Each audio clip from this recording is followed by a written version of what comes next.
কি দুঃখজনক কথা, গত যে রাত্রি গেছে এক রাত্রিতে 4টা খুন হয়েছে। কি আলহামদুলিল্লাহ পড়বেন না নাউজুবিল্লাহ পড়বেন? কয়টা খুন? ওইটা কি বাংলাদেশ না? আমি তো আপনার সাথে চ্যালেঞ্জ করতে পারি, যারা খুন করছে, যারা খুন করছে আর যারা করছে একটাও বিধর্মী না, সবাই মুসল্লি। আজকে জুমার নামাজও গেছে, বুঝলেন?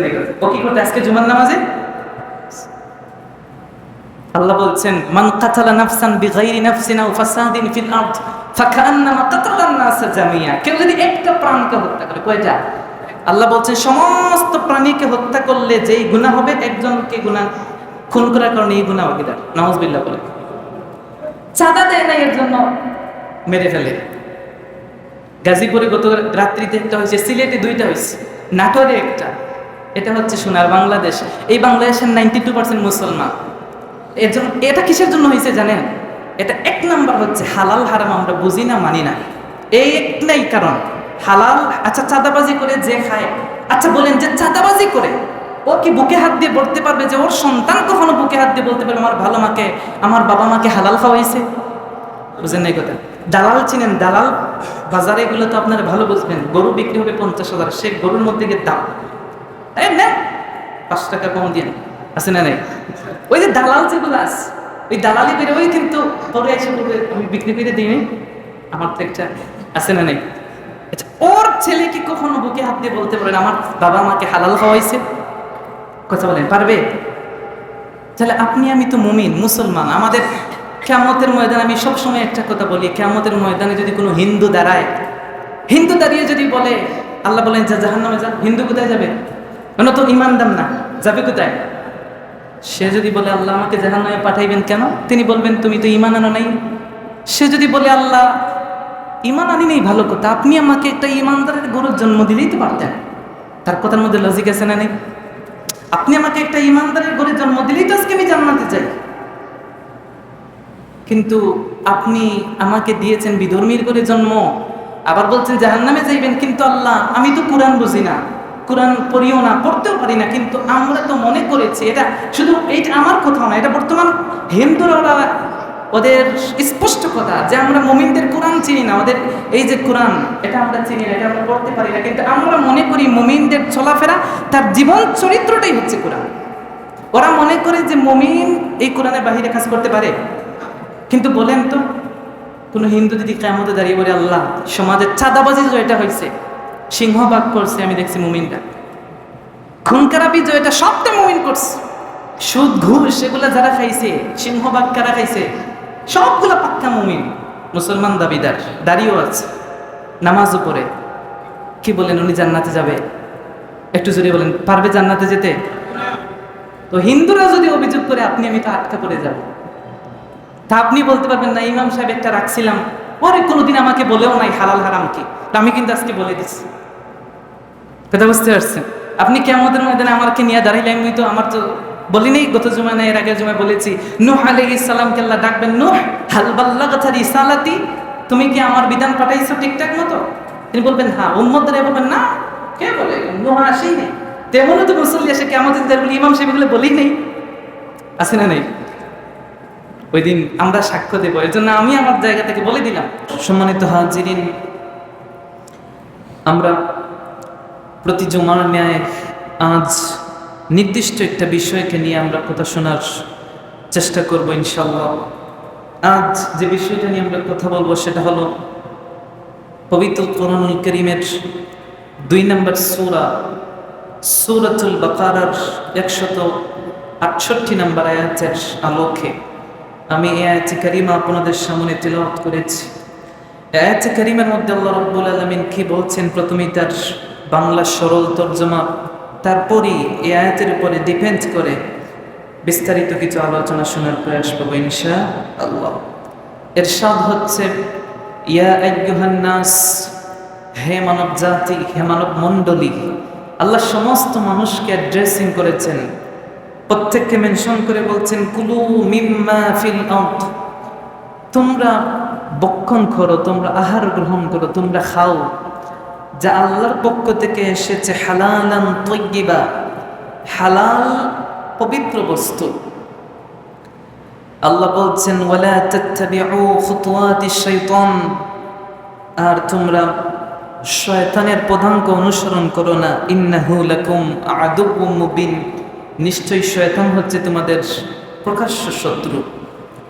এই আয়াতে কারিমা থেকে আমরা বুঝতে পারলাম যে আজকের আলোচনার বিষয়টা হচ্ছে হালালান তাইয়্যিবান, পবিত্র বস্তু, হালাল বস্তু গ্রহণ। তথা আজকের আলোচনাটা আমরা শুনবো হালাল এবং হারাম উপার্জন, ইসলামের আলোকে হালাল ও হারাম জীবিকা উপার্জন একটি পর্যালোচনা। এই শিরোনামে আজ আমরা আলোচনা শুনবো ইনশাআল্লাহ। দেখেন, হালাল জীবিকা অর্জন করা এবং এটা বক্ষণ করা একজন মুমিনের জীবনে একটা অবিচ্ছেদ্য অংশ। একজন মুমিন সে হচ্ছে পবিত্র। বলেন মুমিন কি? কথা বলেন, মুমিন হচ্ছে পবিত্র। মুমিন কখনো অপবিত্র হয় না, মুমিন সব সময় পবিত্র। মনে রাখবেন, যখন কোনো পুরুষ এবং নারী, স্বামী স্ত্রী, যখন তারা ফিজিক্যাল ইন্টিমেসি করে, ফিজিক্যাল ইন্টারকোর্স করে, তখন আমরা বলি যে সে অপবিত্র হয়েছে। কিন্তু শরীয়ত এটাকে অপবিত্র বলে না, এটা বলেছেন নাজাসাত। সে নাজাসাতযুক্ত হয়েছে। মুমিন কখনো অপবিত্র হয়ে যায় না, মুমিন সর্বদা পবিত্র। এবং মুমিনটা যে খাবার ভক্ষণ করবে সেই খাবারটা হবে পবিত্র। মুমিন যেই জায়গায় থাকবে সেই জায়গা হবে কি? পবিত্র। এর জন্য নামাজের আহকাম, আরকান আছে, হুকুম আছে, রুকন আছে। এর মধ্যে একটা হচ্ছে জায়গা পাক, যেই জায়গায় নামাজ পড়বে সেটা পাক, চতর ঢাকা, সাথে সাথে তার শরীর পাক, কাপড় পাক, এগুলো ছাড়া নামাজ হয় না। এর জন্য ইমাম তিরমিজি রাহমাতুল্লাহ আলাইহি বিশাল হাদিসের কিতাব লিখেছেন। আবু ঈসা মুহাম্মদ ইবনে ঈসা ইবনে সাউরাত ইবনে মুসা আত-তিরমিজি, সুনান তিরমিজি, এই জামে তিরমিজি লিখেছেন, 2 খণ্ডের কিতাব। সেই তিরমিজি কিতাব বিশাল আকারে লিখেছেন। সেই কিতাব লিখতে গিয়ে তিনি প্রথম যে হাদিসটা এনেছেন সেটা হচ্ছে লা তুকবালু সলাতা বিগাইরি তুহুরিন, পবিত্রতা ছাড়া নামাজ কবুল হয় না। এই যে পবিত্রতা, এটা অত্যন্ত গুরুত্বপূর্ণ একটা বিষয়। আপনার খাবার হচ্ছে পবিত্র, আপনার জবানটা হবে পবিত্র, আপনার অবয়ব হবে পবিত্র, আপনার চলাফেরা সমস্ত কিছু হবে হালাল এবং পবিত্র। এর জন্য একজন মুমিনের জীবনে হালালটা গ্রহণ করা অত্যন্ত গুরুত্বপূর্ণ বিষয়। হালাল কি? হালালের আবেদন করতে হচ্ছে মুবাহ, যেটা বৈধ, ইসলাম যেটা সাপোর্ট করেছে, যেটা ইসলাম অনুমোদিত, শরিয়া কর্তৃক সাপোর্টেড যে বিষয়, ওইটা গ্রহণ করার নাম হচ্ছে কি? হালাল। এর জন্য পরিবেশে এটা এসেছে, মুহাম্মদ আব্দুল্লাহ তিনি এনেছেন এটা, ইত্তিকাউল হারাম ওয়াশ শুবহাত ফি তালাবির রিজক, এই কিতাবের মধ্যে এনেছেন। 11 পৃষ্ঠার মধ্যে এসেছে যে মুবাহ হচ্ছে এমন যে হুয়াল মুবাহ আল্লাযী হাল্লাত আনহু আকদুল হাজর ওয়া আযানা আশ-শারীঈ ফিল ফি'লি। হালাল ওই বৈধ জিনিস যা নিষেধাজ্ঞার বন্ধন হতে মুক্ত, যেটা ইসলাম নিষেধ করে নাই, উন্মুক্ত করে দিয়েছে। শরীয়তে যে কর্মের প্রতি অনুমোদন আছে, সাপোর্ট আছে, ওইটি হচ্ছে কি? হালাল। এই হালালটা কি? এর আরেকটা সংজ্ঞা যদি আমরা হাদিসের দিকে তাকাই, তাহলে জামে তিরমিজির মধ্যে এসেছে 1726 নম্বর হাদিস, সুনান ইবনু মাজার মধ্যে হাদিস এসেছে, মিশকাতের মধ্যেও আছে, যে আল্লাহর হাবিব বলেছেন আল হালাল, হালাল হচ্ছে মা আহাল্লাল্লাহু ফি কিতাবিহি, আল্লাহ তার কোরআনের মধ্যে যেটাকে হালাল বলেছেন সেটাই হচ্ছে হালাল। ওয়াল হারাম, আর হারাম হচ্ছে মা হারামাল্লাহু ফি কিতাবিহি, আল্লাহ তার কিতাবে যেটা হারাম করেছেন সেটা হচ্ছে হারাম। ওয়া মা সাকাতা আনহু ফাহুয়া মিম্মা আফা আনহু, এবং যেই ব্যাপারে আল্লাহ কথা বলেন নাই, আল্লাহ চুপ থেকেছেন, সেটা আল্লাহ মাফ করে দিয়েছেন। কোন সুবহানাল্লাহ। তাহলে হালাল হচ্ছে যেটা ইসলামে হালাল, বৈধ, ওইটাই আপনি করতে পারবেন। যেটা করতে নিষেধ করেছে সেটা আপনি করতে পারবেন না। হালাল এবং হারাম বিষয়গুলো সম্পর্কে আমাদের জানা দরকার, কারণ এগুলো যদি আমরা না জানি তাহলে আমরা জীবন চলার পথে অনেক ভুল করে বসব। এর জন্য আমরা সবাই ইন্টেলেকচুয়াল, বুদ্ধিমান। আমরা আমাদের সন্তানদেরকে স্কুলে পাঠাই, মাদ্রাসায় পাঠাই, শিক্ষা অঙ্গনে পাঠাই। কিসের জন্য পাঠাই? যে শিক্ষা গ্রহণ করবে। সে যদি শিক্ষা গ্রহণ না করে তাহলে সে মূর্খ হবে।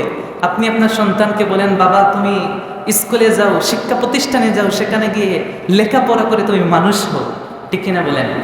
এই যে মানুষ হও, তার মানে লেখাপড়া না করলে মানুষ হওয়া যায় না। ও কি মানুষ না? অবশ্যই মানুষ। কিন্তু আপনি এটা কি বুঝিয়েছেন? আপনি বুঝিয়েছেন বাবা তুমি লেখাপড়া করলে তুমি জ্ঞান অর্জন করলে তোমার সম্মান বৃদ্ধি পাবে, তুমি ভালো মন্দের বিচার করতে পারবে, ঠিক কিনা বলেন? এর জন্য আল্লাহ রাব্বুল আলামিন আমাদেরকে হালাল হারাম এই বিষয়গুলো জানার জন্য ইন্সপায়ার করেছেন, আমাদেরকে উৎসাহ প্রদান করেছেন এবং প্রেশার ক্রিয়েট করেছেন। এজন্য এই হালাল এবং হারাম বিষয়গুলো জানা অত্যন্ত জরুরি। বলা হয়েছে যে মা'রিফাতুল হালাল মিনাল হারামি ফারদুন, শরীয়তের বিধান প্রযোজ্য এমন মুসলমানের জন্য হালাল হারাম জানা এটা হচ্ছে ফরজ। মনে রাখবেন, নামাজ পড়া যেমন ফরজ, যাকাত দেওয়া যার উপরে ফরজ, হজ করা যার উপরে ফরজ, রোজা রাখা যার উপরে ফরজ, ওই রোজা রাখা যেমন ফরজ, মুকাদ্দামাতুল ফরদে ফরজুন, নামাজ পড়া যেমন ফরজ, নামাজের মাসআলা মাসাইল জানাগুলো আপনার উপরে কি ফরজ। কিয়ামতের ময়দানে অনেক নামাজি দাঁড়াবে, আল্লাহ রাব্বুল আলামিন তাদের নামাজকে ছুঁড়ে ফেলে দেবেন। অনেক হাজি আসবে কিয়ামতে, অনেক সিয়াম রোজাদার সায়েম দাঁড়িয়ে যাবে, আল্লাহ তাদের রোজা ফেলে দিবেন। সে বলবে, আল্লাহ আমি তো সারা জীবন রোজা রাখলাম, তাহাজ্জুদ একদিনও মিসিং করি নাই, ফজরের নামাজ মসজিদে গিয়ে আদায় করেছি, আমার নামাজ হজ তো 1 বছর মিসিং হয় নাই আমার। আল্লাহ বলবেন, তুমি পড়েছ ঠিক, কিন্তু সেটা ত্রুটিযুক্ত ছিল, সেটা কবুল হয় নাই। কিয়ামতের ময়দানে সে তার আমলনামা পেয়ে দেখবে সাদা, কিচ্ছু নাই। এর জন্য ইলম অর্জন করা, এ বিষয়গুলো জানা, মুরব্বীরা যারা আছেন, বুড়াদুরা মানুষ কিয়ামতে দাঁড়িয়ে বলবে, আল্লাহ আমি তো মক্তবে যাই নাই, শিখি নাই। আল্লাহ বলবেন, তোমাকে আমি সুযোগ দেই নাই। কিয়ামতের ময়দানে আপনি আটকা পড়বেন। এর জন্য জানতে গেলে মানুষকে জিজ্ঞেস করতে হয়। আল্লাহ রাসূল সাল্লাল্লাহু আলাইহি ওয়াসাল্লাম জানিয়েছেন যে একজন অসুস্থ ব্যক্তি সে চিকিৎসার জন্য যায় ডক্টরের কাছে, যায় কিনা? মনে রাখবেন, শরীরের যে অসুস্থতা, জিসিম, এই শরীর, এই বডি যখন অসুস্থ হয় আমরা ডক্টরের কাছে যাই চিকিৎসার জন্য। ওই চিকিৎসার প্রেসক্রিপশনটা আমরা খুব যত্ন সহকারে ফলো করি, ঠিক কিনা বলেন? কিন্তু একজন মানুষের অন্তরের রোগ, একজন মুমিনের অসুস্থতা হচ্ছে ইবাদত কেমনে করতে হয় শরীয়ত তার মধ্যে নাই। এই শরীয়তের জ্ঞান না জানা অসুস্থতা, আর এর ডক্টর হচ্ছেন আলেম সমাজ, বলেন সুবহানাল্লাহ। এর জন্য একজন আলেম, তিনি হচ্ছেন অসুস্থ মুমিনের শিক্ষক এবং তিনি হচ্ছেন ডাক্তার, সুবহানাল্লাহ বলেন। এর জন্য হালাল বিষয়গুলো জানা আপনার আমার উপর ফরজ, যেগুলো আপনাকে আমাকে জানতে হবে।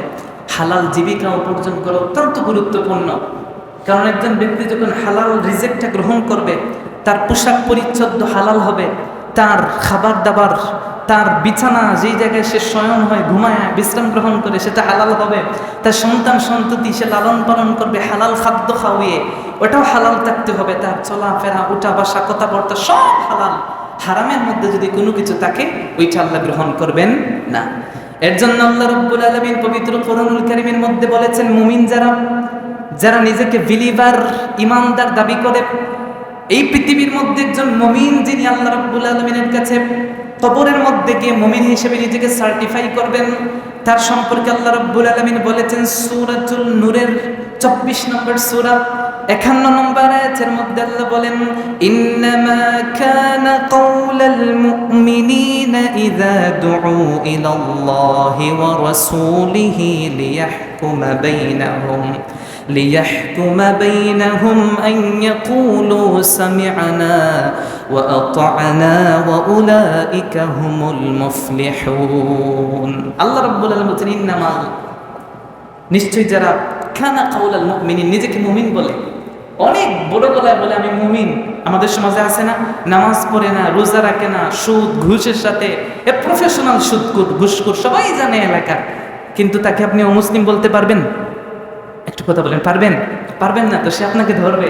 কিন্তু একজন মুমিন, আল্লাহ বলছেন সে মুমিন না যে নিজে গলা দিয়া বলে, নিজেকে দাবি করে বসে আমি মুমিন, সে মুমিন না, বরং ইন্নামা, আল্লাহ বলছেন কানা কাউলাল মুমিনিন ইযা দুউ ইলাল্লাহি ওয়া রাসূলিহি, যখন আল্লাহ এবং তার রাসূল তাকে আহ্বান করেন, তাকে ডাকেন, লিয়াহকুমা বাইনাহুম, কোন একটা ফয়সালার জন্য যখন তাকে আহ্বান করা হয়, ইয়াকুলু সামি'না, সে বলে আমি শুনলাম, ওয়া আতা'না, এবং আমি মানলাম। সুবহানাল্লাহ পড়েন। আল্লাহ রাব্বুল আলামিন বলেছেন যে নিজেকে মুমিন দাবি করে তার বৈশিষ্ট্য হলো, যখনই আল্লাহ রাব্বুল আলামিন কোনো বিধান নাজিল করেন, সেই বিধানটার পক্ষে যদি আল্লাহ বলেন এই কাজটা তুমি করো, মুমিন বান্দা সে কাজ করে। আর আল্লাহ রাব্বুল আলামিনের বিধান যদি বলে তুমি এই কাজ করো না, এই কাজ থেকে দূরে থাকো, সেই কাজ থেকে দূরে থাকে। আল্লাহ বলছেন ওয়া উলাইকা হুমুল মুফলিহুন, যারা এই নীতিটা নিজের মধ্যে স্থাপিত করতে পেরেছে, সাপোর্টেড করতে পেরেছে, সেট আপ করতে পেরেছে, সেই বান্দাই একজন সাজ্জা মুসলমান হতে পেরেছে। কোন সুবহানাল্লাহ। তাহলে মুমিন তো সে যে বিধানগুলো মানবে। আপনি বিধান মানেন না, ইসলাম যা বলে ইনস্ট্রাকশন আপনি ফলো করেন না। আপনি একজন বসের অধীনে চাকরি করেন, সেই বস আপনাকে যে নীতিমালা দিয়েছে, আপনি একটা শিক্ষা প্রতিষ্ঠানে যান, শিক্ষা অঙ্গনে প্রবেশ করেন, সেই জায়গায় নির্দিষ্ট একটা ইউনিফর্ম আছে না নেই? সেই জায়গায় নির্দিষ্ট নীতিমালা আছে, সেগুলো আপনাকে মানতে হবে। সেই জায়গায় যদি আপনি গিয়ে আপনার মতো করে চলেন, তাহলে আপনার প্রতিষ্ঠানে রাখবে? একটু কথা বলেন, রাখবে? আপনার যেই অফিসে চাকরি করেন, যে কোম্পানিতে চাকরি করেন, সেই কোম্পানির একটা নির্দিষ্ট রুলস আছে, সেটা আপনাকে ফলো করতে হবে। সেটা থেকে আপনি মুখ ফিরিয়ে এলে আপনাকে রাখবে? আপনাকে রাখবে না। একজন ইমাম সাহেব মসজিদে ইমামতি করেন, তিনি যদি ইমামতি করতে গিয়ে তার দায়িত্বগুলো ঠিকঠাক মতো পালন না করেন, মুসল্লি তাকে সাপোর্ট করবে তো? একজন মুয়াজ্জিন মসজিদের দায়িত্ব নিয়োজিত, তিনি মসজিদের কাজকর্ম ঠিকঠাক মতো না করলে ওই জায়গায় কি তাকে সাপোর্ট করা হবে? একটু কথা বলেন, কেউ সাপোর্ট করবে তাকে? কেউ তাকে সাপোর্ট করবে না। এর জন্য মুমিন হিসেবে আপনি নিজেকে দাবি করলে আল্লাহ আপনাকে সাপোর্ট করবেন না। কবরে মুমিন হিসেবে যদি আপনি যেতে চান, দুনিয়াতে আপনি শক্তির জুড়ে বলতে পারেন আমি একজন মুমিন, কিন্তু কবরে আপনি মুমিন হিসেবে যেতে গেলে নিঃসন্দেহে আপনাকে ইসলামের বিধিবিধান যা আল্লাহ মানতে বলেছেন তা মানতে হবে, যা ছাড়তে বলেছেন তা ছাড়তেই হবে। এবার বলেন তো, আজকাল হালাল হারামের বিষয়গুলোকে আমরা তোয়াক্কা করি? একটু আমার সাথে কথা বলেন, বলেন, একটু পার্টিসিপেট করেন, বলেন হালাল হারাম এগুলোকে আজ আমরা মানি? এগুলো আজ আমরা মানতে চাই না, এগুলো আমরা মানার প্রয়োজন বোধই করছে না। অথচ হালাল গ্রহণ করা হচ্ছে ওয়াজিব, এটা ফরজ, এটা ফরজ। হালালটা আপনাকে গ্রহণ করতেই হবে। আল্লাহর শাস্তি থেকে বাঁচার জন্য মুসলিম সে হালাল গ্রহণ করে, হারাম থেকে বিরত থাকে, হারামটা বিসর্জন দিয়ে দেয়। কারণ কি? কারণ হচ্ছে আল্লাহ রাব্বুল আলামিন পবিত্র কোরআনুল কারীমের মধ্যে বিভিন্ন জায়গার মধ্যে একজন মুমিন বান্দার লাইফস্টাইল কেমন হবে, তার জীবন কেমন পরিচালনা করবে, শুধু তার খাবারটা হালাল হবে বিষয়টা এমন না, বরং মুমিন বান্দা যেই জায়গার মধ্যে বসবাস করবে সেই বসবাসের জায়গাটাও হবে হালাল। সুবহানাল্লাহ বলেন। আপনি অন্যায়ভাবে আরেকজনের জমি দখল করছেন, আছে না নাই? মনে করেন আপনার ভাতিজা একটা মারা গেছে, কি বলে আপনার ভাই মারা গেছে, আপনার ভাতিজার সম্পদটা আপনি অত বুঝেন না, ধোঁকা দেখা দিয়ে নিয়ে গেলেন। এমন লোক আছে না নাই? আছে। দেখবেন অনেক মানুষ আছে নিজের শক্তির জোরে, অর্থ সম্পদের জোরে মানুষের জায়গা দখল করে, আছে না নাই?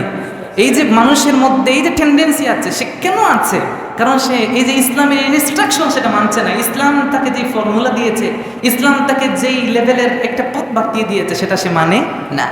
এর জন্য আল্লাহ রাব্বুল আলামিন মুমিন বান্দাকে বলছেন, মুমিনের বৈশিষ্ট্য হলো সে ইসলামের বিধিবিধান মানবে। আর আল্লাহ রাব্বুল আলামিন পৃথিবীর সমস্ত মানব জাতিকে আহ্বান করে বলছেন, ইয়া আইয়ুহান নাসু কুলু মিম্মা ফিল আরদি হালালান তাইয়্যিবা ওয়া লা তাত্তাবিউ খুতুওয়াতিশ শাইতান ইন্নাহু লাকুম আদুউম মুবিন। আল্লাহ বলছেন, ইয়া আইয়ুহান নাস, হে মানব জাতি, কুলু মিম্মা ফিল আরদ, তোমরা জমিন থেকে ভক্ষণ করবে, হালালান তাইয়্যিবান। হালালান, মনে রাখবেন একটা জিনিস, একদম সূক্ষ্ম জ্ঞান, কান খাড়া করে শুনেন। আল্লাহ যদি বলছেন কুলু মিম্মা ফিল আরদি হালালা, এতটুকু বলে যদি আল্লাহ আয়াত শেষ করে দিতেন, তাহলে আয়াতের হক আদায় হয়ে গেছে, বাক্য হয়ে গেছে। কিন্তু আরবি লুগাত বলছে এটা হয়ে গেছে, কিন্তু আল্লাহ তো এই জায়গায় থামেন নাই। আল্লাহ বলছেন মিম্মা ফিল আরদি হালালান, এর সাথে আর একটা তাইয়্যিবান শব্দ যুক্ত করেছেন। সুবহানাল্লাহ পড়েন। আজকাল আমরা হালালটা গ্রহণ করতে তো অনেক দূরে, হালালটা গ্রহণ করব কিনা এটা তো আমরা চিন্তাই করি না। কিন্তু আল্লাহ তো শুধু হালালটা গ্রহণ করতে বলেন নাই, আল্লাহ বলছেন হালালান তাইয়্যিবান, হালালের মধ্যে যেটা পবিত্র সেটা ভক্ষণ করো। সুবহানাল্লাহ পড়েন না? একটা হচ্ছে হালাল, আর একটা হচ্ছে পবিত্র, একটা হচ্ছে গুড আর একটা হচ্ছে ভেরি গুড। মনে রাখবেন, একটা হচ্ছে আপনার কাছে শুধু পবিত্র, একটা হচ্ছে মহাপবিত্র। বুঝেন নাই কথা? প্রধান বক্তার আগমন হয়েছে, তিনি আগমন করেছেন। প্রধান অতিথিও কি আগমন করেছেন? না, প্রধান অতিথির শুভ আগমন হয়েছে। এই যে শব্দ বাক্যগুলোর মধ্যে অনেক বিষয় নিহিত থাকে, এগুলো আপনাকে আমাকে বের করতে হবে। আল্লাহ বলছেন হালালান, ভক্ষণ করবে হালালটা। কিন্তু শুধু হালাল বলে আল্লাহ থামেন না, আল্লাহ বলছেন তাইয়্যিবান, হালালের মধ্যে যেটা পবিত্র ওইটা তুমি ভক্ষণ করবে। সুবহানাল্লাহ পড়ে। আমি আপনাকে চ্যালেঞ্জ করে দিতে পারি, পবিত্র কোরআন আপনি ঘাটবেন, পুরো কোরআনের মধ্যে আপনি কোথাও পাবেন না আল্লাহ বলেছেন হালালান বলে আয়াত শেষ করে দিয়েছেন। পবিত্র কোরআনের কোথাও আয়াত নাই হালাল ভক্ষণ করার কথা নাই। বুঝলেন এই কথা? গোটা কোরআনের মধ্যে শুধু হালাল ভক্ষণ করার কথা একটা আয়াতও কি নাই। বরং আপনি পাবেন এমন আয়াত আছে যে আয়াতের মধ্যে হালাল শব্দই নাই। আল্লাহ বলছেন কুলু, তোমরা গ্রহণ করো তৈগিবান, যেটা পবিত্র ওইটা। যে আল্লাহ পবিত্র কোরআনের কোথাও বলেন নাই হালাল গ্রহণ করার কথা। আল্লাহ বলছেন হালালের মধ্যে যেটা পবিত্র ওইটা গ্রহণ করো। সুবহানাল্লাহ বলেন। কি বুঝলেন এই হালালের গুরুত্ব কত বেশি? দেখেন আল্লাহ পাক রব্বুল আলামিন বলেছেন হালালের মধ্যে যেটা পবিত্র ওইটা গ্রহণ করবা, শুধু হালালটা গ্রহণ করবা না। আর কিছু আয়াতে আল্লাহ হালাল শব্দ আনেনি নেই, সরাসরি বলেছেন তৈগিবান, পবিত্রটা গ্রহণ করবা। আজকে আমরা হালালটা গ্রহণ করি, পবিত্র তো অনেক দূরে। আজ হালালটা গ্রহণ করতে আমরা তো হালাল কি জিনিস এটা মাথার মধ্যে আনতে চাই না। মানে আপনার আমার সম্পদ দরকার, বলেন না কি দরকার? সম্পদ দরকার না? আপনার আমার সম্পদ দরকার, বাড়ি দরকার, গাড়ি দরকার, এগুলো আছে না নাই? এইগুলো আমাদের দরকার, আমাদের হালাল হারামের দরকার নাই। কোন কাজে আল্লাহ খুশি হলেন ওইটা দরকার নেই, মানুষ কোন কাজে খুশি হইল ওইটা দরকার। বুঝলেন এই কথা? মানুষ আমাকে ভালো বলবে, মানুষ বলবে উনি প্রতাপশালী, ধন সম্পদ আছে ওনার, বুঝলেন এই কথা? ওইটা দরকার। আল্লাহ কি বললেন এগুলো হিসাব করার সময় আপনার আমার আছে? এটা হিসাব করার দরকারই তো নাই। এর জন্য মনে রাখবেন এই হালাল হারাম এগুলো আপনাকে বাছাই না করলে, নামাজ পড়লে কাজে আসবে? একটু কথা বলেন, কাজে আসবে? আপনার বডিতে মাথাই নাই, আপনার মাথা ছাড়া একজন মানুষের হাত না থাকলে বাচ্চা আছে না নেই? 2 হাত কেটে ফেলছে ডক্টর, এমন রোগী কি নাই? 2 পা কেটে ফেলছে, চোখ একটা নাই, কান একটা নাই, এমন লোক আছে না নেই? নাক কাটা লোক আছে না নেই? এমনও তো মানুষ আছে, আল্লাহ মাফ করুন, প্রস্রাবের রাস্তা কেটে ফেলেছে, বাইপাস করে দিয়েছে, আছে না নেই? ও তো বাঁচে, ও বাঁচে কিনা? কিন্তু কারো যদি মাথাটা কেটে ফেলা হয়, একটু কথা বলেন আমার সাথে, একটু কথা বলেন, কারো যদি মাথাটাই কেটে ফেলে সে কি বাঁচবে? তাহলে মাথার গুরুত্ব কত বেশি। আপনার মধ্যে হালাল জীবিকা উপার্জনের কোনো চিন্তাধারাই নাই। আপনি নামাজের প্রধান মুসল্লি, এলাকার সবচেয়ে বড় মুসল্লি, হাজি, সবচেয়ে বড় হাজি আপনি, কিন্তু হালালের ক্ষেত্রে আপনি উদাসীন, হালালটা আপনি গ্রহণ করেন না। আল্লাহর কসম, ওই হাজিগিরি আল্লাহর একটাও কাজে আসবে? কথা বলেন, আসবে? আসবে। এর জন্য সাহাল বিন আব্দুল্লাহ বলেছেন নাজাতুন ফি সালাসাতিন, 3টি জিনিসের মধ্যে নাজাত। এই 3টা জিনিসের মধ্যেই তোমার জন্য নাজাত আছে। 1 নাম্বার আকলুল হালাল, তুমি হালালটা বক্ষণ করবে, হালাল বক্ষণের মধ্যেই তোমার নাজাত আছে। 2 নাম্বার ওয়া আদাউল ফরাইদ, ফরজ বিধানগুলো তুমি মানবে, এগুলোর মধ্যে তোমার জন্য নাজাত আছে। 3 নাম্বার ওয়াল ইকতিদাউ বিন নবী সাল্লাল্লাহু আলাইহি ওয়াসাল্লাম, আল্লাহর হাবিব সাল্লাল্লাহু আলাইহি ওয়াসাল্লামের অনুসরণ, তাকে মান্য করা, রাসূলের আনুগত্য করা, রাসূলের জীবন, তার বায়োগ্রাফি, তার চরিত্র লালন করা। রাসূলকে মায়ানাস করবেন আর আপনি অনেক বড় আল্লামা হয়ে যাবেন, ওই আল্লামা আল্লাহ কবুল করবেন না। রাসূল একদিকে, গোটা পৃথিবী আরেকদিকে। এর জন্য উলামায়ে কেরাম রাসূলের সম্পর্কে সংজ্ঞা দিয়েছেন যে ঈমান কি। ঈমানের সংজ্ঞা বলা হয়েছে তাসদীকু জাআ বিহি মিনান নবী সাল্লাল্লাহু আলাইহি ওয়াসাল্লাম ফিদ দীনি দরুরা, দ্বীনের জন্য জরুরত যা আল্লাহ রাব্বুল আলামিনের হাবিব নিয়ে এসেছেন ওটা হচ্ছে ঈমান। কিন্তু কেউ কেউ বলছেন না ওইটা ঈমান না, ঈমান হচ্ছে হুব্বুর রাসূল সাল্লাল্লাহু আলাইহি ওয়াসাল্লাম মিনাল ঈমান, রাসূলের মহব্বত, ভালোবাসা, এটাই আমার ঈমান। সুবহানাল্লাহ বলেন, যে ওইটাই ঈমান বলেছেন। এখন রাসূলের মহব্বত আসবে কেমনে? আপনি বলবেন হুজুর আপনাকে অনেক ভালোবাসি। আমি বললাম কেমনে? আমি বললাম ডানে যান, আপনি বামে গেলেন, আপনি আমাকে মানলেন। আপনার বাবার আদরের ছেলে আপনি কখন হবেন? যখন আপনি আপনার বাবার কথা শুনবেন। আপনার মায়ের আদরের সন্তান তখন হবেন যখন আপনি তার কথা শুনবেন। সে বলল ডানে যান, আপনি বামে গেলেন, আপনাকে আদর করবে? একটু কথা বলেন, করবে? করবে না। তো আল্লাহ বলছেন ডানে যান, আপনি বামে গেছেন, কেমনে বলেন? কবরে গিয়ে মুমিন দাবি করবেন? বুঝলেন এই কথা? রাসূল করিম সাল্লাল্লাহু আলাইহি ওয়াসাল্লামকে মাইনাস করছেন। এই যে রাসূল করিম সাল্লাল্লাহু আলাইহি ওয়াসাল্লামের ওয়ালাদাত তাবিয়াসাত, এই যে কি বলে সফর মাস চলতেছে, রবিউল আউয়াল, আল্লাহর হাবিব গোটা পৃথিবীর অন্ধকার দূর করে দিয়ে আলো নিয়ে পৃথিবীর মধ্যে এসেছেন। রাসূল তো নিজেই একটা আলো। রাসূল জমিনে যখন তার শরীর মোবারক টাচ করেছে, আল্লাহ রাব্বুল আলামিন বলেছেন গোটা জমিন থেকে অপবিত্রতা দূর করে দিয়েছে। সুবহানাল্লাহ। গোটা জমিন ছিল অন্ধকার, একদম নিমজ্জিত। রাসূল করিম সাল্লাল্লাহু আলাইহি ওয়াসাল্লাম মক্কা থেকে মদিনায় গিয়েছেন। মদিনার পূর্ব নাম ছিল ইয়াসরিব। বলুন তো কি ছিল? ইয়াসরিব। কবি বলছেন ইয়াসরিব নামে ছিলে তুমি অলক্ষণের দেশ, বড়ই মারাত্মক ছিল তোমার পরিবেশ। নবীর ছোঁয়া পেয়ে তুমি সোনার মদিনা, সব বলিব কিন্তু তোমায় ভুলতে পারি। রাসূল মদিনায় যাওয়ার পর মদিনার চিত্র পাল্টে গেছে। তো রাসূলকে মাইনাস করে আপনি কোনো আমল করলে সেটা আল্লাহ গ্রহণ করবেন? বলেন করবেন? এখন রসুলকে মাইনাস তো আপনি করছেন। রসুল হালালের বিধান নিয়ে এসেছেন, আপনি মানলেন না। হারামের বিধান এনেছেন, আপনি মানলেন না। রসুলকে মাইনাস করলেন কিনা? আমি ইমাম সাহেবকে আপনি মানেন তখন যখন আমার কথা আপনি শুনবেন, ঠিক কিনা? কিন্তু আপনি আমার কথাই মানেন না, আমার ইনস্ট্রাকশন আপনি ফলো করেন না। আপনি নিজেকে ইমানদার দাবি করেন। ওই ইমানদার দুনিয়াতে হয়তো আপনার শরীরের শক্তি আছে, যৌবনের ঠেলা, এর জন্য অর্থ সম্পদের ঠেলা আপনি বলে দিয়েছেন মুমিন, কিন্তু আল্লাহর কসম খবরে আপনি মুমিন হিসেবে যেতে পারবেন। এর জন্য মনে রাখতে হবে, তাফসিরে কুরতুবী এসেছে খামসু খিসালিন বিহা তামামুল ইলম, 5টি গুণে ইলমের পূর্ণতা পায়। 1 নাম্বার হচ্ছে মারিফাতুল্লাহ আযজা ওয়া জাল্লা, আল্লাহকে চিনা। যে আল্লাহকে চিনতে পেরেছে সেই পৃথিবীর মধ্যে পারফেক্ট মানুষ। আল্লাহকেই চেনে নাই, তার রবকেই সে চেনে না, ও কিসের মানুষ? ও কি মানুষ হইতে পারছে? ওটা তো দেখতে মানুষ, কিন্তু জাতে মানুষ, কিন্তু ওর ভিতরটা অমানুষ, কারণ আল্লাহকেই চেনে না। এর জন্য যে আল্লাহকে চিনতে পেরেছে সেই পৃথিবীর মধ্যে সবচেয়ে দামি। 2 নাম্বার ও মারিফাতুল হক, সত্যটা চিনা। আজকাল সত্যের দাম আমাদের দুনিয়াতে আছে, কথা বলেন না। সত্য কথা বললে ইমাম সাহেবকে ভালোবাসে না। ইমাম সাহেব হুজুর ফজিল, তার নামাজের ফজিলতের ওয়াজ করলে বলে হুজুর পারফেক্ট। আর যদি তার উপরে পড়ে যায় তাহলে হুজুর কিনা। তারপর শুরু হবে হুজুর তো কালো পাঞ্জাবি পরে, হুজুর তো কাটা পাঞ্জাবি পরে, আর না হুজুরের টুপি তো একটু ছোট, দাড়ি তো একটু বড় হয়ে গেছে, দাঁত তো একটা থেরা, বুঝেন না? হুজুর তো হাঁটের সময় তো দেখা যায় কেমন একটু বাড়িয়ে বাড়িয়ে হাঁটে। এই শুরু হয়ে গেছে হুজুরের হুজুর, বুঝেন না? এর আগ পর্যন্ত ইমাম সাহেবের চেহারার দিকে তাকাইলে ফুটফুটে সুন্দর হুজুর, কিন্তু যখন তার উপরে পড়ছে তখন হুজুরের ভালো। একটু কথা বলেন, ভালো। এর জন্য মনে রাখতে হবে হক, এটাই হচ্ছে আসল। আপনি হক যদি না চিনেন তাহলে আপনি বাতিলকে কোন ফাইন্ড আউট করতে পারবেন? কিন্তু আপনি যদি হকের পথে যদি না থাকেন, হককে যদি আপনি একটু এড়িয়ে চলেন বা হকের স্লোগান উঠলে যদি আপনি পালিয়ে যান, কি বলেন, খবরে মুমিন হিসেবে দাবি করতে পারবেন? গত জুমায় আমি একটু বলেছিলাম যে আপনি যদি মনে করেন যে আমি কবরের 3টা প্রশ্ন একদম মুখস্থ করছি হুজুর, প্রয়োজনে লিখেও নিব, কি মনে ওই জায়গায় বলতে পারবেন তো? বুঝেন না কথা? আপনি কবরের 3টা প্রশ্ন মুখস্থ করে গেছেন, ওইগুলো কি এই জায়গায় মনে থাকবে?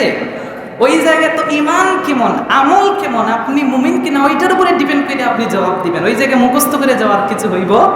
ওই লিখে দিলেও কিছু হবে না। বাপদাদা একটা যদি বড় বায়তুল মুকাররমের কি বলে বায়তুল্লাহর খতিব যদি নিয়ে কবরে রাখা হয় যে আপনি থাকেন, ওই সহজ হবে সময় আপনি একটু কাজ হবে। তাহলে হকটা আপনাকে মানতে হবে। একদল আছে হকের পথে থাকতে চায় না, পিছন থেকে মুনাফিকি করে, আছে না নাই? একটু কথা বলেন, আছে না নাই? এ সমাজে একদল মুনাফিক আছে, এগুলো হক শুনলে ওদের আর ঘুম হারাম হয়ে যায়, ওদের আর পেটের মধ্যে ভাত আর হজম হয় না। মনে রাখতে হবে এর জন্য খুব ইখলাসু লিল্লাহ, আল্লাহ আমল যখন করবেন সেটা হবে আল্লাহর, একমাত্র আল্লাহর জন্য। বলেন তো কার জন্য? বলে আমালু আলা সুন্নাহ, আপনার আমল হবে সুন্নত অনুযায়ী। সুন্নতের বাহিরে গিয়ে আমল করলে ওই আমল কাজে আসবে? আমি আগেই বলেছি রাসূলকে মাইনাস করে কোনো কিছু হবে? তাহলে আপনি সুন্নত থেকে বের হয়ে গিয়ে আমল করলে ওই আমল কোন কাজে আসবে? 5 নাম্বার ও আকালুল হালাল, হালালটা গ্রহণ করতে হবে। আপনি হারাম গ্রহণ করবেন আর বড় সুফি হয়ে দাঁড়িয়ে যাবেন, কোন কাজে আসবে না। এর জন্য আপনাকে আমাকে মনে রাখতে হবে ইবাদত কবুল হবে না যদি আপনার হালাল বক্ষণ না হয়। হারামের সাথে আপনার সম্পর্ক থাকলে আল্লাহ আপনার ইবাদত গ্রহণ করবেন না। আল্লাহ ঠেকা পড়ছে। আপনি একজন যদি আল্লাহর ইবাদত নাই করেন, আল্লাহর রুবুবিয়তের কি কোনো ক্ষতি হবে? একটু কথা বলেন, হবে? এর জন্য মুসনাদে আহমদে এসেছে, সুনান দারিমির হাদিস, শুআবুল ঈমানের মধ্যে ইমাম বাইহাকী নকল করেছেন, লা ইয়াদখুলুল জান্নাতা লাহমুন নাবাতা মিনাস সুহত ওয়া কুল্লু লাহমিন নাবাতা মিনাস সুহত কানাতিন নার আওলা বিহ। যেই শরীর হারাম বক্ষণ দিয়া পুষ্টিত হয়েছে, যেই শরীর গঠন করছেন হারাম জিনিস খাইয়া, ওই শরীরের জন্য উপযুক্ত স্থান হচ্ছে জাহান্নাম। নাউজুবিল্লাহ বলেন। আল্লাহ কত চমৎকার কথা তার রাসূলের মুখ দিয়ে বের করেন, বলেন উপযুক্ত স্থান, সম্মানিত স্থান। আল্লাহ বলেন বাসী তাকে শুভ সংবাদ দাও। বুঝলেন এই কথা? আল্লাহ বলেন তাকে, আচ্ছা জাহান্নামের কি শুভ সংবাদ হয় না দুঃসংবাদ হয়? তা আল্লাহ রাসূল কি দিয়েছেন? শুভ সংবাদ। বুঝলেন এই কথা? সম্মান দিয়েছেন। জাহান্নামে ঢুকবা, সবাইকে জান্নাতে যাইতে হইব? সবার কি জান্নাতে যাওয়া জরুরি না? সবাই জান্নাতে যাইব, সবার তো জান্নাতে যাওয়া জরুরি না। জাহান্নামকে এমনি এমনি আল্লাহ বানাইছে, এটা মনে রাখতে হবে। এর জন্য হালালটা গ্রহণ না করলে, ওই হারামটা গ্রহণ করলে জান্নাতে যাবেন ওইটা আশা করি নেই, দুনিয়াতে যা করার কইলে দিয়ে নেই। দুনিয়াতে যা করার এই সুযোগটাই আপনার আছে। লা ইয়াদখুলুল জান্নাতা জাসাদুন গুদ্দিয়া বিল হারাম, অস্থিমজ্জা ব্লাড সার্কুলেশন হারাম দ্বারা গঠিত হয়েছে, আবার আপনি মনে করেন যে এই শরীর জান্নাতে যাবে, কখনোই না। হালাল গ্রহণ করতেই হবে আপনাকে। এই পৃথিবীর মধ্যে সমস্ত নবীরা কর্মঠ ছিলেন, পরিশ্রম করে কাজ করে নিজে খেয়েছেন। কোন নবী ঘরে বসে বসে সুদের টাকা খান নাই, ঘুষের টাকা খান নাই, চাঁদাবাজি করেন নাই। আমাদের দেশে চাঁদাবাজি আছে না নেই? ও যে ক্ষমতায় যায় ও তো চাঁদাবাজি করে, যে ক্ষমতায় যায় না ও কি করে? ওরে ভাই, কি একটা অবস্থা শুরু হয়েছে, ইমাম সাহেব ইমামতিতে চাকরি নিতে মসজিদে গেছে, ওই জায়গায় চাঁদা লাগে, সুদ না দিলে মসজিদ কমিটি চাকরি দেয় না, এমনও মসজিদ আছে। নাউজুবিল্লাহ। আরো একটা আসতে পারে নাউজুবিল্লাহ। কি ভাই, একটু আপনাদের ভিতরে নাড়া দেয় নাই? বলেন না নাউজুবিল্লাহ। ইমাম সাহেব গেছে কি করতে? চাকরি নিতে মসজিদে। কমিটির একজনকে যদি কিছু না দেয় তাহলে চাকরি হয়? এমনও মসজিদ আছে। তা আপনি কি মনে করবেন? আপনি কোথায় যাবেন বলেন? যে আপনি যদি টাকা খাইয়ে ইমাম সাহেব রাখেন, ওইটি মনে করে কি জানেন? মনে করে যদি যেই ইমাম সাহেব কম টাকায় ঢুকবে ওই ইমাম সাহেব মনে পারফেক্ট, ওই ঠিক আছে। মাগনা গরুর কি নাই? মাগনা গরুর দাঁত নাই। যেটা ফ্রিতে পাওয়া যায় ওইটার মূল্য আছে? কথা বলেন, আছে? দেশি মুরগের দাম বেশি নাকি ফার্মের মুরগ, পোলট্রি মুরগের দাম বেশি? দেশি গরুর দাম বেশি না ওই যে ভারত থেকে যেটা ওইটার দাম বেশি? কি কথা বলেন, একটু বলেন না। যেই জিনিস, যেই বস্তু একটু ভালো মানের, কোয়ালিটি সম্পন্ন, made in China, made in America, ওইগুলোর দাম বেশি না মেড ইন বাংলাদেশের দাম বেশি? কথা বলেন, ওইগুলোর দাম বেশি কিনা? তো আপনারা তো সব ভালো বুঝেন। ইমাম সাহেব রাখতে গেলে দেখবেন কোন ইমাম সাহেব কম টাকায় ঢুকে। তা আমার মসজিদ কমিটিকে বলতেছি না, ওরা আলহামদুলিল্লাহ শুকরিয়া, ভালো। আমি দোয়া করি এমন খাস যেন এই মসজিদে না আসে, বলেন না আমিন। এসব ফিতনা থেকে যেন আল্লাহ এই মসজিদটাকে হেফাজত করেন, বলে না আমিন। আমি বুঝাতে চাচ্ছি যে যেতে যেতে মসজিদ পর্যন্ত চলে গেছে, কথা বুঝতে পেরেছেন? এর জন্য এই বিষয়টা এত মারাত্মক। সমস্ত নবীরা হালাল বক্ষণ করেছেন। হালাল কিভাবে করেছেন? চাঁদাবাজি করেন নাই। কি দুঃখজনক কথা, গত যে রাত্রি গেছে, এক রাত্রিতে 4টা খুন হয়েছে। কি আলহামদুলিল্লাহ পড়বেন না নাউজুবিল্লাহ পড়বেন? কয়টা খুন? ওইটা কি বাংলাদেশ না? আমি তো আপনার সাথে চ্যালেঞ্জ করতে পারি, যারা খুন করছে, যারা খুন করছে আর যারা করছে একটাও বিধর্মী না, সবাই মুসল্লি। আজকে জুমার নামাজও গেছে, বুঝলেন? ও কি করতে আজকে জুমার নামাজে? আল্লাহ বলছেন, মান কাতালা নাফসান বিগাইরি নাফসিন আও ফাসাদিন ফিল আরদ ফাকান্নামা কাতালান নাস জামিয়া। কেউ যদি একটা প্রাণকে হত্যা করে, কয়টা? আল্লাহ বলছেন সমস্ত প্রাণীকে হত্যা করলে যেই গুনাহ হবে, একজনকে গুনাহ খুন করার কারণে এই গুনাহ হবে। নাউজুবিল্লাহ বলে। চাঁদা দেয় না এর জন্য মেরে ফেলে। গাজীপুরে গত রাত্রিতে একটা হয়েছে, সিলেটে 2টা হয়েছে, নাটোরে একটা। এটা হচ্ছে সোনার বাংলাদেশ। এই বাংলাদেশের 92% মুসলমান। এর জন্য এটা কিসের জন্য হয়েছে জানেন? এটা 1 নাম্বার হচ্ছে হালাল হারাম আমরা বুঝি না, মানি না, এই একটাই কারণ। হালাল, আচ্ছা চাঁদাবাজি করে যে খায়, আচ্ছা বলেন যে চাঁদাবাজি করে ও কি বুকে হাত দিয়ে বলতে পারবে যে ওর সন্তান কখনো বুকে হাত দিয়ে বলতে পারবে আমার ভালো মাকে, আমার বাবা মাকে হালাল খাওয়াইছে? বুঝেন এই কথা? দালাল চিনেন? দালাল বাজারে এগুলো তো আপনারা ভালো বুঝবেন। গরু বিক্রি হবে 50,000, সে গরুর মধ্যে গিয়ে দাম নেন 5 টাকা কম দিয়ে, আছে না নাই? ওই যে দালাল যেগুলো আছে, ওই দালালি বেরো, ওই কিন্তু পরে এসে বলবে আমি বিক্রি করে দিই, আমার তো একটা, আছে না নাই? আচ্ছা, ওর ছেলে কি কখনো বুকে হাত দিয়ে বলতে পারেন আমার বাবা মাকে হালাল খাওয়াইছে? কথা বলেন, পারবে? তাহলে আপনি আমি তো মুমিন, মুসলমান। আমাদের কিয়ামতের ময়দানে আমি সবসময় একটা কথা বলি, কিয়ামতের ময়দানে যদি কোনো হিন্দু দাঁড়ায়, হিন্দু দাঁড়িয়ে যদি বলে, আল্লাহ বলেন যা জাহান্নামে যা, হিন্দু কোথায় যাবে? কেন? তো ইমানদার না, যাবে কোথায়? সে যদি বলে আল্লাহ আমাকে জাহান্নামে পাঠাইবেন কেন? তিনি বলবেন তুমি তো ঈমান আনো নাই। সে যদি বলে আল্লাহ ঈমান আনি নেই, ভালো কথা, আপনি আমাকে একটা ঈমানদারের গরুর জন্ম দিলেই তো পারতেন। তার কথার মধ্যে লজিক আছে না নেই? আপনি আমাকে একটা ঈমানদারের গরুর জন্ম দিলেই তো আজকে আমি জান্নাতে যাই। কিন্তু আপনি আমাকে দিয়েছেন বিধর্মীর করে জন্ম, আবার বলছেন জাহান্নামে যাইবেন। কিন্তু আল্লাহ আমি তো কোরআন বুঝি না, কোরআন পড়িও না, পড়তেও পারি না, কিন্তু আমরা তো মনে করেছি, এটা শুধু এইটা আমার কথা না, এটা বর্তমান হিন্দুরা ওদের স্পষ্ট কথা যে আমরা মুমিনদের কোরআন চিনি না, ওদের এই যে কোরআন এটা আমরা চিনি না, এটা আমরা পড়তে পারি না, কিন্তু আমরা মনে করি মুমিনদের চলাফেরা, তার জীবন চরিত্রটাই হচ্ছে কোরআন। ওরা মনে করে যে মুমিন এই কোরআনের বাহিরে কাজ করতে পারে। কিন্তু বলেন তো, কোনো হিন্দু যদি কিয়ামতে দাঁড়িয়ে বলে, আল্লাহ সমাজের চাঁদাবাজি যেটা হয়েছে, সিংহভাগ করছে আমি দেখছি মুমিনরা, খুন খারাপি যেটা সবটা মুমিন করছে, সুদ ঘুষ এগুলা যারা খাইছে, সিংহভাগ কারা খাইছে, সবগুলা পাক্কা মুমিন, মুসলমান দাবিদার, দাঁড়িয়েও আছে, নামাজও পড়ে। কি বলেন, উনি জান্নাতে যাবে? একটু জোরে বলেন, পারবে জান্নাতে যেতে? তো হিন্দুরা যদি অভিযোগ করে আপনি আমি তো আটকা পড়ে যাব, তা আপনি বলতে পারবেন না ইমাম সাহেব একটা রাখছিলাম, ওরে কোনোদিন আমাকে বলেও নাই হালাল হারাম কি, তা আমি কিন্তু আজকে বলে দিচ্ছি। কথা বুঝতে পারছেন? আপনি কিয়ামতের ময়দানে আমাকে নিয়ে দাঁড়াইলেন, আমি তো আমার তো বলি নেই, গত জুমায় না এর আগের জুমায় বলেছি, নূহ আলাইহিস সালামকে আল্লাহ ডাকবেন, নূহ হাল বাল্লাগতা রিসালাতি, তুমি কি আমার বিধান পাঠাইছো ঠিকঠাক মতো? তিনি বলবেন হ্যাঁ। উম্মতরা বলবেন না, কে বলে, নূহ আসেই নেই। তেমনও তো মুসল্লি এসে কিয়ামতের দিন বলি ইমাম সাহেব এগুলো বলেই নেই, আছে না নেই? ওই দিন আমরা সাক্ষ্য দেবো। এর জন্য আমি আমার জায়গা থেকে বলে দিলাম, আল্লাহর হাবিব বলেছেন এমন কোন নবী ছিলেন না যে নবী কর্মঠ ছিলেন না, সমস্ত নবী কর্মঠ ছিলেন, নিজে কাজ করে খেয়েছেন। আবু বকর রাদিয়াল্লাহু তাআলা ক্ষমতায় যখন আসীন হয়েছেন, খেলাফত খলিফা, ওইটা শুধু বাংলাদেশের প্রধানমন্ত্রী ছিলেন না, উনি খেলাফত পাওয়ার পরে ব্যবসার জন্য গেছেন। ওমর রাদিয়াল্লাহু তাআলা, উসমান রাদিয়াল্লাহু তাআলা তাকে বুঝিয়ে শুনিয়ে বলেছেন যে আমরা বায়তুল মাল থেকে আপনাকে একটা বাতার ব্যবস্থা করে দেব। প্রধানমন্ত্রী আপনি আর ব্যবসা করেন না, এটা সৌন্দর্য না। কথা বুঝতে পেরেছেন? ওরা ইমানদার ছিলেন, এটা ওর জন্য জান্নাতের সার্টিফিকেট দুনিয়া থেকে পেয়ে গেছেন। রাসূল বলেছেন মা কালা হাদুন তাআমান কাত্তু খায়রুম মিন ইয়াদিহি, নিজের হাতে উপার্জিত বস্তুর থেকে উত্তম কোনো খাদ্য হতে পারে না। নিজে যেটা হাত দিয়ে উপার্জন করবেন, আরেকজনের উপর প্রেশার ক্রিয়েট করে জুলুম করে অর্থ সম্পদ এনে খাওয়া, ওইটা না।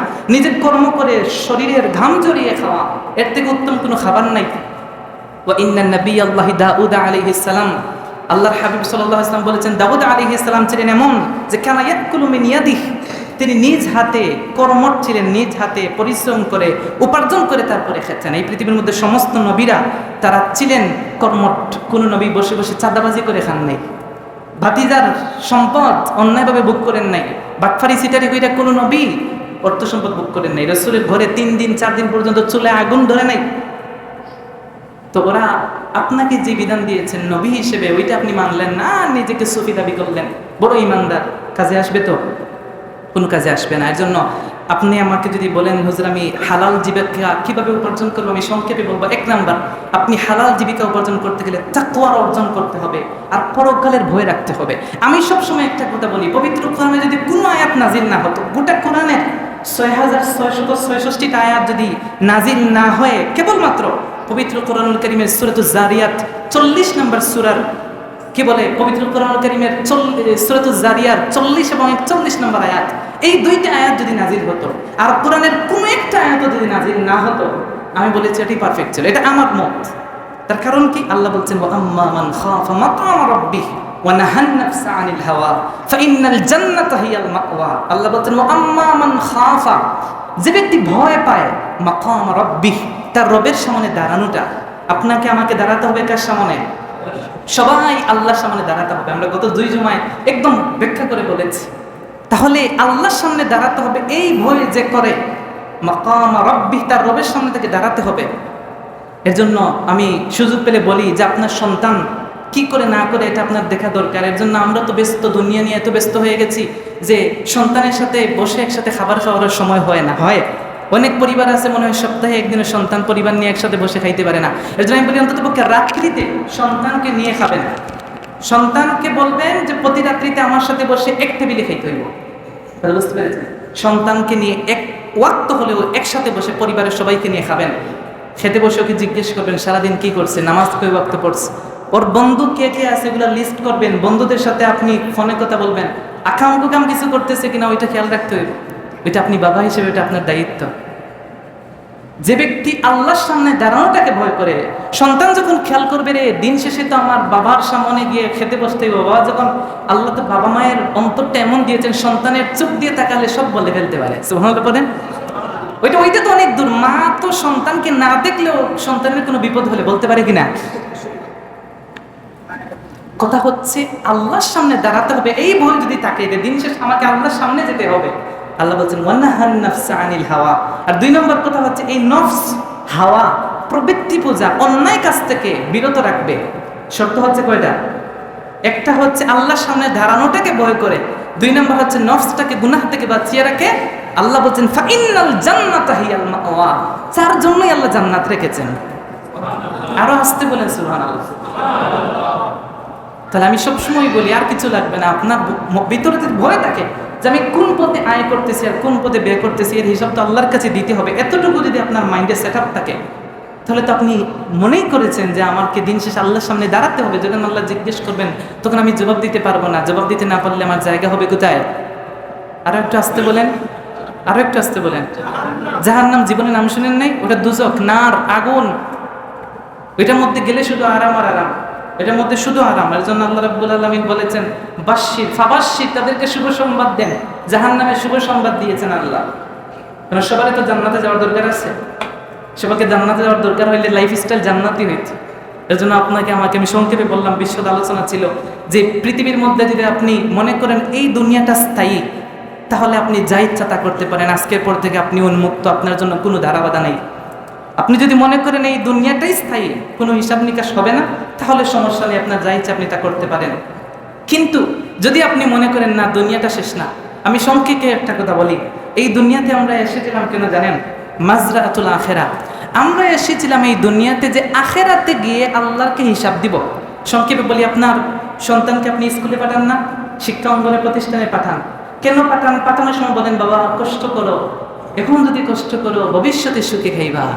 বলেন কি না? একটু কথা বলেন, বলেন কি না? যে এখন যদি কষ্ট না করো তাহলে কর্মজীবনে কি করতে হবে? কষ্ট করতে হবে। আপনি কত সুন্দর তাকে বুঝালেন যে ছাত্র জীবনে যদি কষ্ট করো তো তুমি কর্মজীবনে সুখে থাকবা, এসের নিচে বসে বসে চাকরি করে খাইবা। এটাই যদি আপনি বুঝতেন তো তার কিচ্ছু লাগতো না। এই কথাটা যদি আপনি বুঝতেন, আল্লাহ আপনাকে এই কথাটাই বলছেন যে দুনিয়াতে যদি একটু কষ্ট করো তা আখেরাতে জান্নাতে সুখে থাকবে। আপনি দুনিয়াতেও সুখে থাকবেন, দুনিয়াতেও জান্নাত, আখেরাতেও জান্নাত। এত সহজ, বুঝেন না কথা? দুনিয়া তো আরামের ঘুম ঘুমাইলেন ফজরের নামাজ না পড়া, হালাল হারাম বাছবাছাই করলেন না, আর মনে করলেন জান্নাত আল্লাহ দিয়ে দিবে আল্লাহ ফ্রিতে। ঠেকা পড়ছে আল্লাহ। এর জন্য এতটুকু মাথায় রাখবেন, সন্তানকে যেই কথা বলেন যে বাবা এখন কষ্ট করো কর্মজীবনে তুমি, এই জায়গায় আমাদের স্কুল লাইফ, এই জায়গায় আমরা শিখতে এসেছি, পরীক্ষা দিতে এসেছি, পরীক্ষা দেওয়ার পরে কোথায় যাবো? জান্নাতের জন্য আল্লাহ বলেছেন যে কোনো মুমিন যেন এটা মনে না করে আহাসিবান নাস আন ইউতরাকু আন ইয়াকুলু আমান্না ওয়া হুম লা ইফতানুন। মুমিন যেন এটা না ভাবে যে আল্লাহ তাদেরকে মুমিন বানিয়েছেন পরীক্ষা ছাড়াই তাকে দিয়ে দিবেন পার কইরা। না, মুমিন মানে পরীক্ষা, ঘাটে ঘাটে পরীক্ষা, আযাব গজব সব আসবে। নামাজ পড়েন না, এখন কিচ্ছু হইব না, জ্বর হবে না, কিন্তু নামাজ পড়লে গাড়ে ক্যান্সার হইতে পারে, হবে, ওইটা আপনাকে পরীক্ষা, ওটা নিতে হবে। আপনি যে মনে করেন কি রে আল্লাহ আযাব গজব দিয়ে ভরে ফেলছে, তা আপনি ইমানদার হতে পারেন না। এই জন্য আল্লাহ রাব্বুল আলামিন যেন আমাদেরকে বিষয়গুলো বোঝার তৌফিক দিন, পড়েন আমিন। আল্লাহ আজকের এই জুমাটাকে কবুল করুন, পড়েন আমিন। আল্লাহ রাব্বুল আলামিন আমাদের প্রত্যেককে এই হালাল হারামগুলো বাছাই করে খাওয়ার আর সন্তানকে খাওয়ানোর, এই দুনিয়াটা যে ক্ষণস্থায়ী, এটা যে চিরস্থায়ী না, বাল তুসিরুনাল হায়াতাদ দুনিয়া ওয়াল আখিরাতু খায়রুম ওয়া আবকা, আখিরাতটা যে ক্ষণস্থায়ী না বরং চিরস্থায়ী, এটা যে ক্ষণস্থায়ী এটা বোঝার জন্য আল্লাহ তৌফিক দিন, পড়েন আমিন। ওয়া আখিরু দাওয়ানা আনিল হামদুলিল্লাহি রাব্বিল আলামিন।